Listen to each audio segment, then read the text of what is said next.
آخری بات کر کے بات کو ختم کرتا ہوں. آج کل ڈاکٹر دودھ پینے سے بہت سختی سے منع کر رہے ہیں. بھائی یہ انجیکشن والا دودھ ہے. کل بھی ایک بندہ آیا اور بھائی یہ پاؤڈر کا دودھ, یہ ڈبے وبے کے تو سارے بیکار ہیں. کوئی کتنی ڈبے کے دودھ کی تعریف کرے نا تو کبھی بھی متاثر نہ ہو. اور یہ ہے اور فلانا ہے. کل ایک صاحب میرے پاس آئے, کہنے لگے اب کیا کریں, خالص دودھ کہاں سے پئیں. میں نے کہا بکری پال لے. میں نے کہا بکری پال لے نا, چھت پہ پال لو مٹی ڈال کے. نہیں بھائی ایکچولی میں نے کہا جو تکلف میں پڑ گیا وہ صحت کا بیڑا. میں نے کہا پھر ایکچولی کرتے رہو, خریدو ڈبے سے, پھر بھی گوالے کا بہتر ہے. لیکن آپ ذرا صفائی کا انتظام تو جا کے دیکھو. آپ کا کیا خیال ہے کہ جو گوالے دودھ نکالتے ہیں پہلے صابن سے 3 دفعہ ہاتھ دھوتے ہوں گے یہ ہیں, پھر گائے کے تھنوں کو ڈیٹول سے دھوتے ہیں, پھر اس کے بعد جو گائے پیشاب کر رہی ہے تو بالٹی کو ڈھک دیتے ہیں کہ پیشاب کی چھینٹیں نہ چلی جائیں. میں نہیں کہہ رہا یہ ناپاک ہوتا ہے, وہم کرنے کی ضرورت نہیں ہے, لیکن نظافت بھی تو کوئی چیز ہوتی ہے نا. پھر یہ اس کو ایسا چارہ کھلا رہے ہیں جو بالکل آرگینک ہو, تاکہ دودھ بھی کیا نکلے, آرگینک. پھر وہ دودھ بڑے اہتمام سے لا کے سجا کے دکانوں میں, اور اس میں پانی بھی نہیں ملایا جا رہا, پاؤڈر بھی نہیں, کیمیکل بھی نہیں, کیونکہ دکان والے کو پتہ ہے کہ اگر میں نے کیمیکل ملایا قیامت کے دن میں الٹا لٹکا پاؤں گا. اتنا نیک ہوتا اور ہماری قوم اتنی نیک ہوتی تو ملک کے یہ حالات ہوتے. سارے گوالے غلط نہیں ہوتے, اچھے بھی ہوتے ہیں, لیکن بھائی جو ملک کے حالات چل رہے ہیں نا, جب یہ دودھ گھر میں لاؤ گے تو چھانو گے نا اس کو, تو مینٹک نکلیں گے اس سے. سمجھ رہے ہو کہ نہیں سمجھ رہے, کیا کچھ نکلے گا اس سے. یہ تو شکر ہے دکان والا پہلے چھان لیتا ہے, تو خیر مینٹک زیادہ ہو گیا, اس کو کم کر دیں. تو لیکن پھر بھی یہ پاؤڈر کے دودھ اور ڈبے سے اچھا ہے.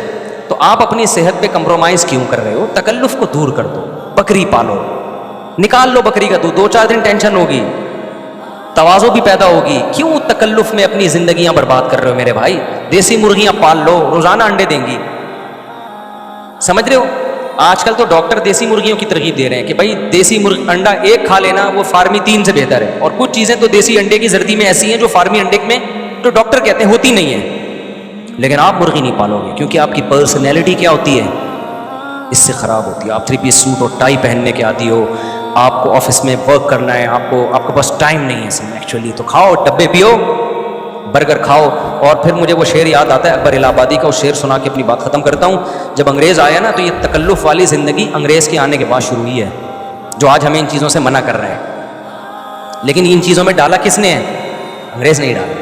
ڈبل روٹی مسلمانوں کا کلچر نہیں تھا, پیزا مسلمانوں کا کلچر نہیں تھا, چائے مسلمانوں کا کلچر نہیں تھا. یہ ساری چیزوں پہ ڈالا ہمیں کس نے ہے؟ انگریز نے ڈالا. اب وہی کہہ رہا ہے کہ یہ صحت کے لیے نقصان دیں, صحت کے لیے نقصان دیں. تو اکبر الہ آبادی کا بیٹا ہو گیا تھا, وہ بھی مسلمانوں کے تہذیب سے ہٹ کے نا انگریزوں کے گن گاتا تھا. تو انہوں نے ایک شعر کہا اپنے بیٹے کو, اپنی وہ کیا ہے, چھوڑ لٹریچر, اپنی ہسٹری کو بھول جا, شیخ و مسجد سے تعلق قطع کر, اسکول جا. یعنی مسجد میں مولانا صاحب کیا کہہ رہے ہیں چھوڑ دے, اپنا اسلامی لٹریچر پڑھنا چھوڑ دے, اسکول جایا کر بس. چھوڑ لٹریچر, اپنی ہسٹری کو بھول جا, شیخ و مسجد سے تعلق قطع کر, اسکول جا.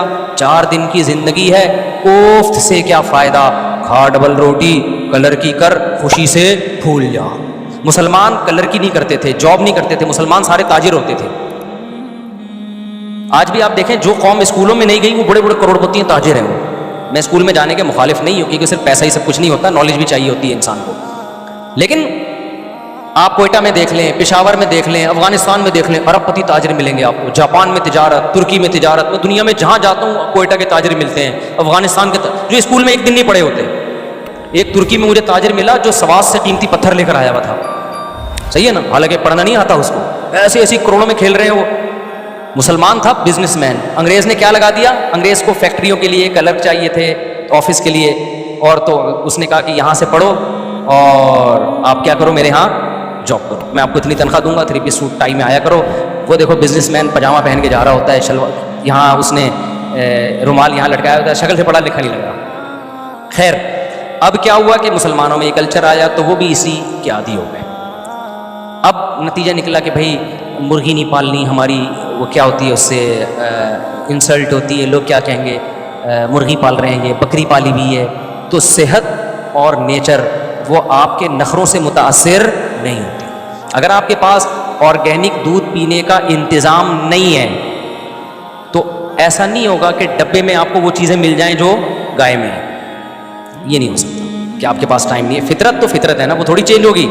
اگر آپ کے پاس دیسی مرغی پالنے کا ٹائم نہیں ہے تو یہ نہیں ہو سکتا کہ فارمی انڈا دیسی انڈے کا اللہ متبادل کر دے. تو یا تو پال لو یا جس نے پالا ہوا ہے اس سے خرید کے پی لو. سمجھتے ہو کہ نہیں سمجھتے؟